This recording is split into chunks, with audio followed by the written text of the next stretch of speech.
Bharatiya Janata party के प्रदेश उपाध्यक्ष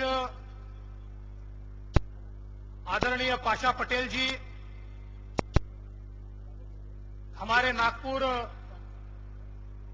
महानगर के अध्यक्ष आदरणीय गिरीश जी व्यास, हमारे साथी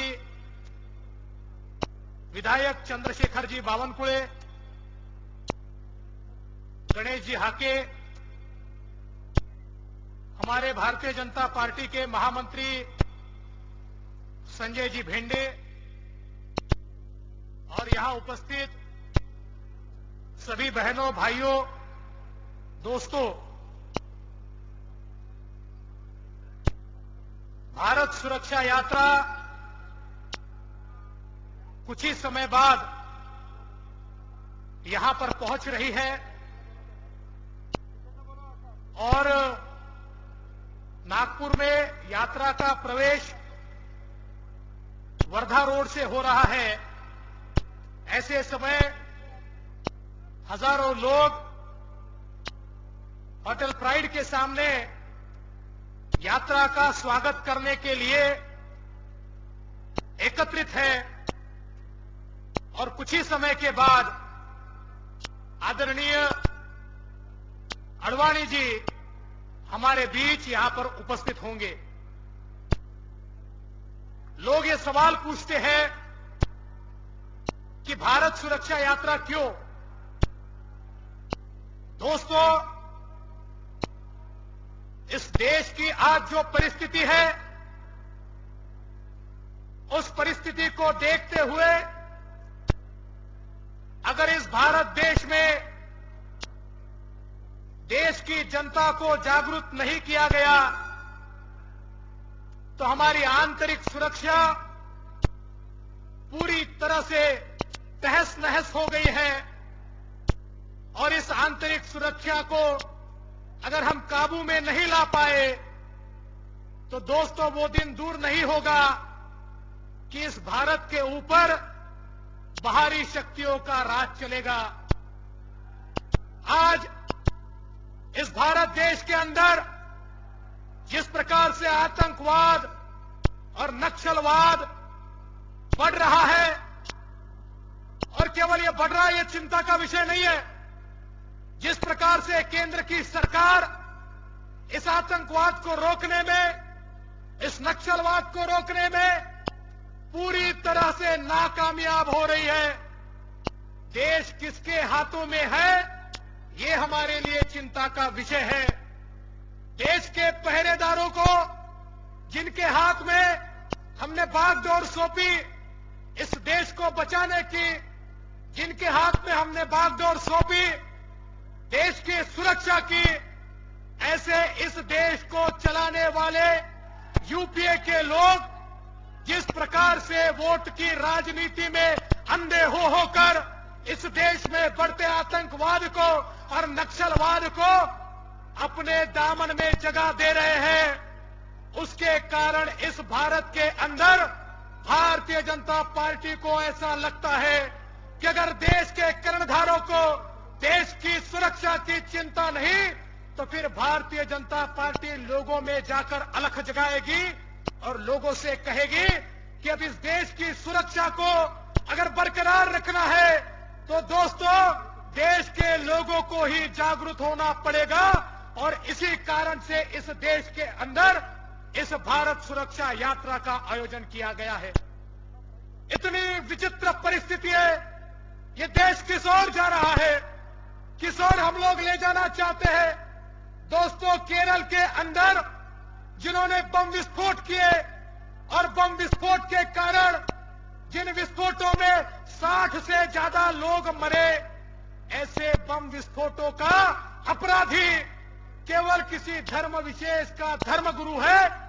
इसलिए केरल की विधानसभा जिस समय कांग्रेस और लेफ्ट पार्टीज के सहयोग से एक प्रस्ताव लाती है और बाहर नहीं, विधानसभा के अंदर मांग की जाती है और विधानसभा के अंदर जिस समय यह प्रस्ताव पास किया जाता है कि 60 लोगों के मृत्यु के लिए जो जिम्मेदार है ऐसा आतंकवादी केवल एक धर्म विशेष का धर्मगुरु है, इसलिए उसको जेल से छोड़ दिया जाए तो फिर हमने देश को किसके हाथों में दिया है, ये सोचने के लिए हम मजबूर हो जाते हैं। केरल के अंदर विधानसभा ने वहां पर और इस प्रकार से केंद्र की सरकार को और केरल की सरकार को भी विधानसभा का प्रस्ताव पास करके उस अपराधी को छोड़ने की बात कही, तो मुझे वो दिन दूर नहीं लगता। केरल में भी वही कम्युनिस्ट और कांग्रेस बैठी है और देश के दिल्ली के तख्त पर भी वही कम्युनिस्ट और कांग्रेस बैठी है। वो दिन दूर नहीं जब केवल वोटों के लालच में, मतों के लालच में केंद्र की सरकार भी लोकसभा के अंदर प्रस्ताव लाकर और दाऊद जैसे गुंडों को, चूंकि वो किसी धर्म विशेष के हैं या किसी मतों के ऊपर वो कुछ न कुछ अपनी पैठ रखते हैं, इसलिए उनको भी देशभक्त बनाने के लिए एक प्रस्ताव पास करेगी और उस दिन इस देश की जनता कुछ भी नहीं कर पाएगी। यही नहीं दोस्तों, जिस प्रकार से असम के अंदर घुसपैठ चल रही है, किस प्रकार की घुसपैठ है, आज असम में, बिहार में, बंगाल में पूरी की पूरी जनसंख्या की डेमोग्राफी बदल गई। अचानक हमें पता चलता है कि 5 साल के अंदर असम के कुछ जिलों में, बिहार के 8 से 9 जिलों में और बंगाल के 7 से 8 जिलों में अचानक हिंदू अल्पसंख्याक हो गया। पता नहीं कहां से वहां की जनसंख्या बढ़ गई और ये जनसंख्या अगर हमारे देश के मुसलमानों से बढ़ती तो हमें चिंता नहीं थी, देशभक्तों से बढ़ती हमें चिंता नहीं थी। ये जनसंख्या जो बढ़ी वो कहीं बांग्लादेश से, कहीं पाकिस्तान से, कहीं नेपाल के रास्तों से आने वाले घुसपैठियों के कारण अगर हमारे 8 जिलों में हमारे देश के रहने वाले जो बुनियादी लोग हैं ये अगर अल्पसंख्यक हो जाते हैं तो आप समझ सकते हैं कि क्या परिस्थिति होगी। और दोस्तों, इस सरकार का चरित्र कैसा है हमने देखना चाहिए, समझना चाहिए। आसाम के अंदर आईएमडीटी का एक्ट है और यह आईएमडीटी का एक्ट क्या है, यह एक्ट ऐसा था कि आने वाला घुसपैठिया ये इस देश का नागरिक बन जाता था।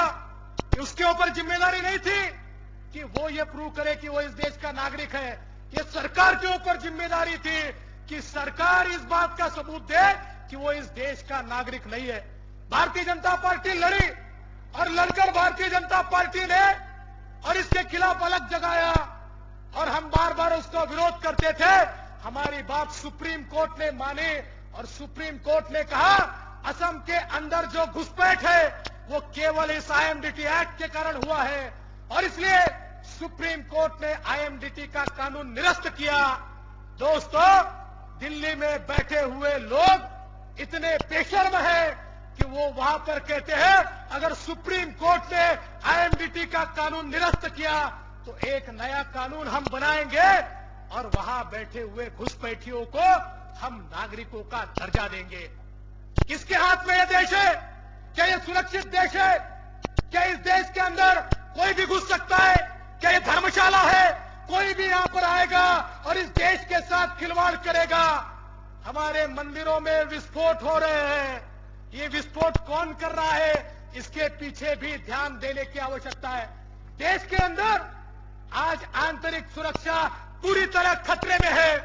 दोस्तों, एक जमाने में हमारे देश में नक्सलवाद ये राज्य का प्रॉब्लम माना जाता था क्योंकि कुछ राज्यों के कुछ हिस्सों में नक्सलवादी कार्रवाइयां चलती थी, कुछ लोग उसको स्पॉन्सर करते थे। उन नक्सलवादी कार्रवाइयों के आधार पर उन राज्यों में पुलिस उसके ऊपर काबू करने की कोशिश करती थी, पर आज की परिस्थिति बदल गई। अब दोस्तों, नक्सलवाद में और आतंकवाद में कोई फर्क नहीं रहा। अब नक्सलवादी इस देश का नहीं रहा। हमारे गढ़चिरौली में भी आया हुआ नक्सलवादी अब नेपाल से आया हुआ माओवादी है और वो नेपाल का भी माओवादी नहीं है। नेपाल के रास्ते इस देश की आंतरिक सुरक्षा को तहस नहस करने के लिए पाकिस्तान, बांग्लादेश इन जैसे राष्ट्रों से भेजे हुए ये सारे के सारे नक्सलवादी है और एक प्रकार से अगर हम लोग देखें तो बिहार, झारखंड, छत्तीसगढ़, महाराष्ट्र, आंध्र प्रदेश, कर्नाटक, हमारे देश का जो हरित पट्टा है, हमारे देश के जंगलों का जो भाग है, उन जंगलों के भाग के ऊपर इन सारे के सारे नक्सलवादियों ने कब्जा कर लिया। और अब परिस्थिति ऐसी है कि हमारे देश का ये जो ग्रीन बेल्ट था, जो नेपाल और बिहार से झारखंड के रास्ते और छत्तीसगढ़ के रास्ते, महाराष्ट्र के रास्ते, आंध्र प्रदेश के रास्ते, कर्नाटक तक जाता था, अब ये ग्रीन बेल्ट नहीं रहा, अब ये लाल बेल्ट हो गया, रेड बेल्ट हो गया।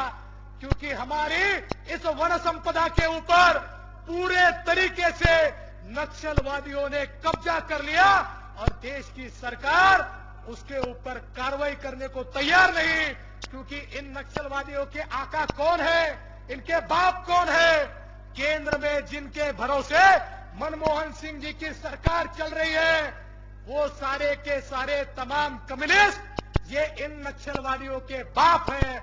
और इनको अगर हाथ लगाया तो हमारी कुर्सी नहीं टिकेगी, ये सरकार जानती है और इसीलिए उनके ऊपर कार्रवाई नहीं चल रही। तो दोस्तों, जो आतंकवाद केवल सीमाओं के ऊपर था, अब सीमाओं तक सीमित नहीं है, यह आतंकवाद हमारे घर तक पहुंचा है। और कब तक इस देश के अंदर वोट की राजनीति के लिए इस प्रकार की तुष्टीकरण की नीति को हम सहन करेंगे, ये विचार करने की आज आवश्यकता है। कब तक इस देश के अंदर पनपते हुए इस आतंकवाद के, नक्सलवाद के नाग को, सांप को हम लोग आस्तीन में लेकर घूमेंगे, इसका विचार करने की आवश्यकता है। आज अगर नहीं जागे तो फिर सोते ही रह जाएंगे। और दोस्तों, आज अगर नहीं जागे तो कल का हमारी जो पीढ़ी है, हमारी जो अगली कौम है, वो कौम हमें पूछेगी कि ये देश जल रहा था, इस देश के अंदर आतंकवादी, नक्सलवादी कब्जा कर रहे थे, उस समय आप देश के ठेकेदार बनकर घूमते थे, आप देश के लिए क्या करते थे? ये जब हमें हमारी कौम पूछेगी, इतिहास हमें पूछेगा, उसका जवाब हम नहीं दे पाएंगे दोस्तों। और इसीलिए आज जागरूक होने की आवश्यकता है। भारतीय जनता पार्टी ने भारत सुरक्षा यात्रा के माध्यम से इन सारे विषयों को जनता तक पहुंचाने का फैसला किया है।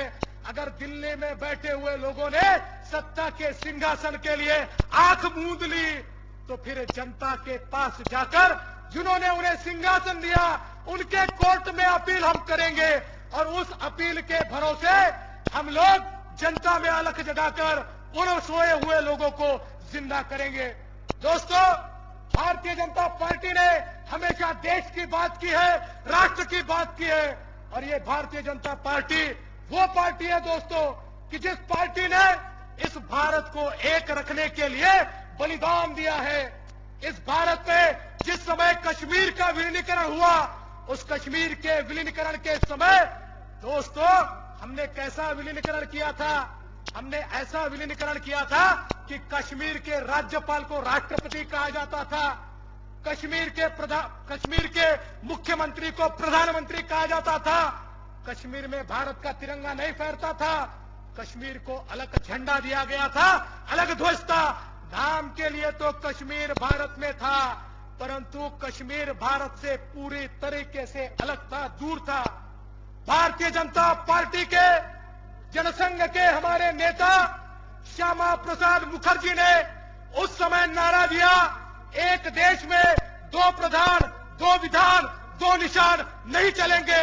एक देश में दो राष्ट्रपति, दो प्रधानमंत्री, दो संविधान और दो झंडे नहीं चलेंगे।